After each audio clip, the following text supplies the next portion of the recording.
Shalom, tudo bem? Como é que vocês estão? Nós estamos aqui hoje para falar sobre o tema dessa semana, que é unidade. Então você é o nosso convidado, vem com a gente. Nós estaremos aqui conversando um pouquinho sobre isso.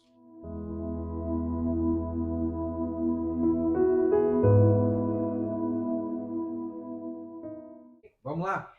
O texto que eu tenho para hoje está lá em Efésios capítulo 4, no versículo 2 em diante, que diz assim: com toda humildade e mansidão, com longanimidade, suportando-vos uns aos outros em amor, esforçando-nos diligentemente para conservar a unidade do Espírito no vínculo da paz. Há somente um corpo, um Espírito, como também foste chamados numa só esperança da vossa vocação, e há um só Senhor, uma só fé, um só batismo, um só Deus e Pai de todos, o qual é sobre todos, age por meio de todos e está em todos. Tem um monte de gente nervosa aqui, que não queriam estar nesse vídeo, mas a gente, por livre e espontânea pressão, a gente fez com que eles estivessem aqui. Então, que você possa receber de Deus e em Deus, que possa tudo acontecer para honra, glória e louvor do nome dele. Ok? O que nós vamos falando sobre unidade aqui, eles já estão aqui procurando.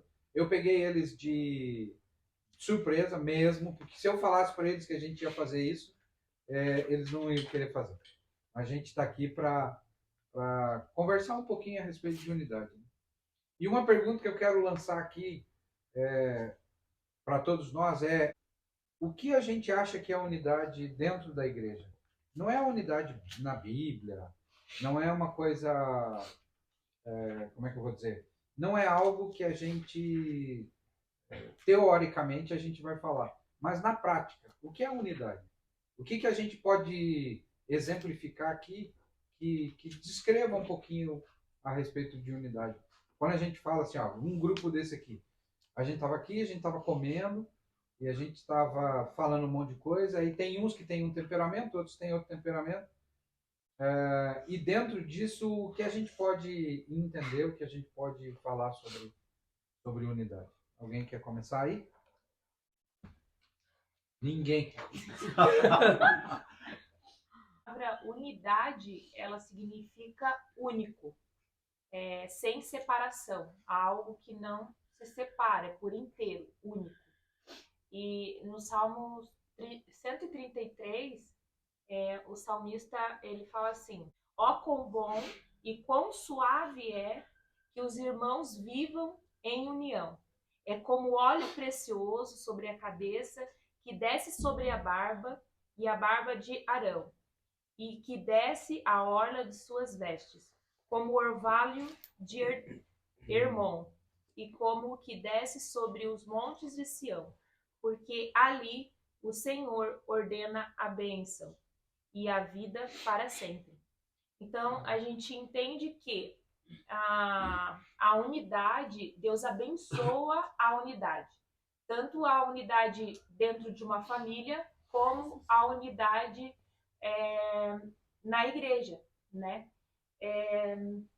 Eu não lembro a passagem que fala que dois reinos eles não podem subsistir. Eles não podem se. É Jesus que fala. Isso, é Jesus que fala, não lembro, é Marcos alguma coisa. É falado sobre que uma casa dividida, ela não prevalece. E um reino dividido também não prevalece, né? Então a gente vê o poder da unidade, de nós caminharmos no mesmo propósito, unidos em Cristo, porque unidos nós somos mais fortes, né? Em Amós 3,3 diz que como andarão dois juntos se não concordarem. Eu vou colocar aqui uma posição minha a respeito de sendo igreja, trabalhando em unidade. A gente tem que respeitar as nossas diferenças, nos amar por causa das diferenças. A gente tem que passar por cima, muitas vezes, de algumas coisas que nos incomodam, porque essa convivência nos torna tolerantes. aqui num dos versículos diz que nós devemos nos suportar em amor. Suportar não é aquele, tem que suportar meu irmão, meu Deus. Não, suportar é dar suporte.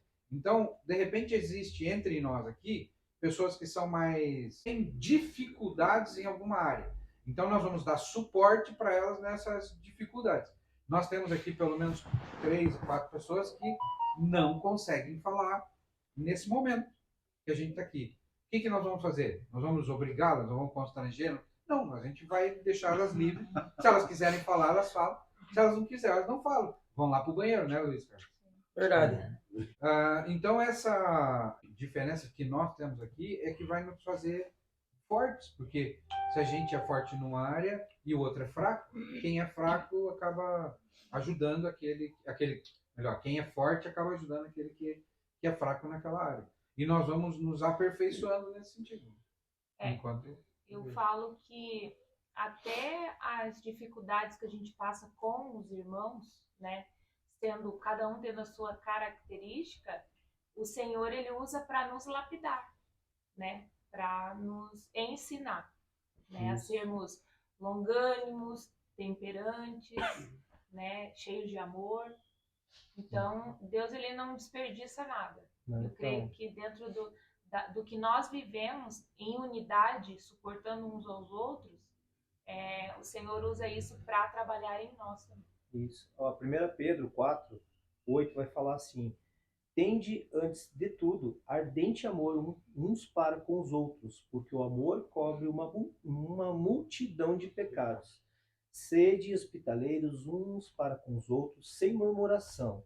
Serve uns aos outros conforme o dom de que cada um recebeu, como bom administradores da multiforme graça de Deus. Ou seja, é amarmos uns aos outros, servirmos uns aos outros, e assim a gente vai prosperar na fé, vai prosperar como igreja, vai prosperar como unidade, né? E o próprio Jesus fala, amai-vos uns aos outros, né? Como eu vos amei. Então nós temos o exemplo do Senhor para seguir. Nós temos o exemplo dele, né? Que se deu por nós, né? E aqui Pedro vai trazer isso daqui de uma forma mais simples, né? E temos que amar uns aos outros, ser hospitaleiros uns com os outros, ter ardente amor uns pelos outros. E tem o que a gente também precisa compreender, de repente você que está assistindo aí esse, sei lá, debate, não sei como é que é o nome, que podcast não é nem quem queira. Uma conversa, né? A conversa nossa aqui, não há perfeição na unidade. Há trabalhar de Deus. Quando a unidade acontecer de uma forma satisfatória, então, as pessoas que estão de fora precisam entender que elas têm que vir, elas têm que estar dentro para aperfeiçoar quem já está dentro e ser aperfeiçoado também naquilo que a gente pretende enquanto grupo, né? Como igreja, a gente está aqui para ser aperfeiçoado à imagem de Cristo e aprender coisas que a gente precisa aprender. A Bíblia também fala, eu queria me lembrar aqui, eu já vou achar. A Bíblia diz que o ferro com ferro se afia e assim o seu irmão. Então, nós aqui, a gente se aperfeiçoa. Porque, como grupo, dentro das nossas deficiências e daquilo que a gente é bom, a gente acaba captando um pouquinho de cada um e a gente acaba, enquanto unidos, na unidade, sendo único, a gente vai ser... Tem uns troços que acontecem que é muito legal. Porque dentro da unidade... A gente está colocando aqui um pequeno grupo, né, do que é a igreja. É o exemplo do que é a igreja. Aqui nós estamos em facilitadores de pequenos grupos, né? Cada um está aqui, é líder de um pequeno grupo. E por causa disso, a gente está aqui hoje em reunião, fazendo feedback, estamos aí instalando isso, fazendo com que essas coisas aconteçam e tal. E por isso que a gente está aqui. Já jantamos, já comemos juntos, agora a gente está gravando aí. E isso é unidade. A gente acaba se reunindo e aperfeiçoando um ao outro dentro disso. A unidade também é você conviver com as diferenças, né? Porque cada pessoa é de um jeito, né? E então, quando a gente está em Cristo, na verdade, a gente aprende a conviver com as diferenças, a aceitar as diferenças um do outro, né? Isso também é a unidade. E eu creio que isso também nos aproxima do Senhor, do nosso Deus. Porque tem coisas que a gente precisa levar para o Senhor. Nem tudo a gente pode falar, né? Nem tudo tem que ser dito. Tem coisas que é só para o Senhor.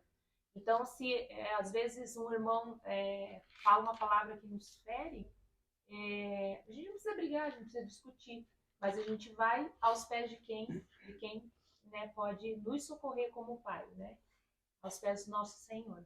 Então, de uma certa forma, nos aproxima também da presença do nosso Deus. É que daí entra no que o pastor tá, da passagem que ele está falando, acho que é Provérbios. Provérbios 27 e 17. Que assim como o ferro afia o ferro, a face de um homem afia a face de outro homem, né? Entra justamente nessa questão. A gente acaba se lapidando, acaba sendo lapidado ou se afiando, vamos dizer assim, pelo nosso relacionamento de um com o outro. Então eu aprendo a lidar com o Leandro porque, né, que é o Leandro, mas eu tolero, na verdade. Que na verdade, quando a gente fala de unidade, o grande lance é o quê? Que é interessante a gente entender que não é em si falar da unidade, mas o que é que nos une. Entende? Esse que é o grande ponto. Se a gente for falar de uma torcida, o que une uma torcida a se tornar uma torcida, que é composta por várias pessoas, é realmente o amor ou a paixão por aquele time, vamos dizer assim. E quando a gente fala de igreja, o que nos une é o amor por Deus. Então, o amor que eu tenho por Deus, que é aquilo que vai me unir com as pessoas que têm o mesmo entendimento de quem é Deus e o mesmo amor por Ele, vamos dizer assim. Então, o meu amor por Deus sendo maior do que qualquer coisa, aí eu tolero o Leandro, aí eu tolero algumas situações e eu acabo nisso, sendo lapidado, porque o que é, na verdade, a gente tolerar um ao outro? A gente tá brincando aqui tudo, mas é realmente eu ser lapidado, é realmente eu ser afiado, é realmente eu me diminuir e fazer com que Deus cresça dentro de mim. É realmente eu ser afiado, como a gente está falando, ou eu ser lapidado, como a gente está falando, ou eu deixar com que o orgulho que existia em mim não exista mais, para que o que apareça, na verdade, seja Deus. Então, esse que é o grande ponto. É fazer com que a igreja ela tem que fazer com que Deus apareça. E para isso a gente tem que estar unidos. Então, o grande ponto da unidade que a gente precisa entender, no meu ponto de vista, é o que nos une, na verdade. A gente ia chegar nesse ponto. Daí a gente já resume já. A unidade, ela provoca algumas coisas muito boas. Assim. Por exemplo, tem coisas que, como grupo, a gente não vai entender nesse momento. A gente só vai... a gente sabe que a gente tem que fazer. É uma coisa que acontece muito com a gente no tempo de adoração. A gente sabe em Deus que a gente tem que fazer. Mas Deus não tem a obrigação de nos explicar por que a gente tem que fazer. A gente entende que a gente tem que fazer, a gente tem a convicção absoluta que é Deus que está falando, mas quando a gente começa a fazer, aí Deus explica o porquê. Ele revela para a gente o porquê. E a unidade, quando a gente para de questionar, para de tentar conflitar e tentar entender, e a gente começa a obedecer, a gente começa a caminhar e Deus começa então a revelar o motivo, a razão do porquê que a gente está fazendo aquilo. E essa unidade facilita muito. Vocês não têm ideia de quanto facilita. Porque, como o Du falou, a gente acaba se anulando muitas vezes. A gente não entende o motivo pelo qual um de nós aqui, ou a igreja, está fazendo uma coisa, mas a gente está fazendo que a gente tem esse amor em Deus e a gente só compreende que a gente tem que fazer. O que nos une é Cristo, o que nos une é o amor ao Senhor, o que nos une é o propósito de cumprir com a vontade de Deus sobre a nossa vida e cumprir com a vontade de Deus através da nossa vida, fazer com que o Senhor seja conhecido e fazer com que a palavra de Deus seja conhecida a gente tem vários objetivos em comum e isso que nos une, né? E a gente, então, anula aquilo que nos separa e muitas vezes a gente engole seco, suportando, como é que a gente pode falar aqui, no caso do Leandro, a gente suporta ele, a gente tolera Não, ele, você lembra. porque não tem jeito, entendeu? Hoje foi pra você. Ah, meu Deus do céu. Aí a gente... Aí a gente É consegue... recíproco. É recíproco. É A recíproco. recíproca é A verdadeira. recíproca é verdadeira.